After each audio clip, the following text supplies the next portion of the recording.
Taarifa kutoka katika shirikisho la mpira wa miguu barani Afrika CAF, wa ligi yetu ya Tanzania bara imepanda nafasi moja kutoka nafasi ya 6 mpaka nafasi ya 5 na kuishusha Tunisia. Mchambuzi na mtaalamu wa masuala ya kimichezo Frank Jelly ameelezea sababu ambazo zimeifanya ligi hii kuwa bora, huku akiwasisitiza waamuzi kuwa makini na maamuzi yao ili kuhakikisha ligi yetu inaendelea kusalia kuwa bora. Hii inachagizwa na nini? Nafikiri kitu ambacho kinachochagiza ligi yetu kutoka nafasi ya 6 mpaka kuja nafasi ya 5 ni namna ya timu hizi zetu 4 ambazo zinaenda kutuwakilisha kwenye michuano ya klabu bingwa, kwa maana michuano ya CAF, mojawapo Young Africans, Simba Sports Club, Azam FC pamoja na Singida Black Star. Kwenye michuano ya CAF walisogea wakafika kwenye hatua ya makundi, timu zote 4, kwa maana ya timu 2 wakiwa kwenye michuano ya klabu bingwa,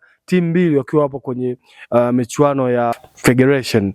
Hawa wamesaidia ligi yetu kuiboost na kuifanya iwe bora Afrika.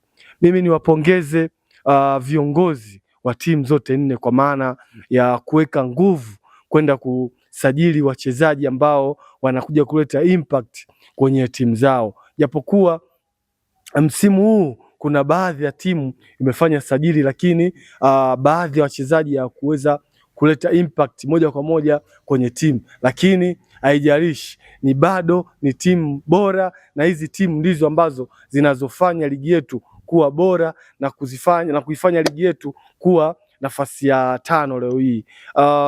Na sasa hivi kidogo kumekuwa na changamoto ambayo kama haitotatulika kwa haraka inaweza ikasababisha kuleta taharuki ama kusababisha kufanya ligi yetu ionekane ligi mbaya. Hasa ni kwenye maeneo ya waamuzi. Waamuzi wanaochezesha kwenye ligi zetu ama ligi yetu huwa wanaleta kama masiara, na ndio maana sasa hivi kila kamati ya masaa 72 ikikaa lazima itakuja na rungu la waamuzi.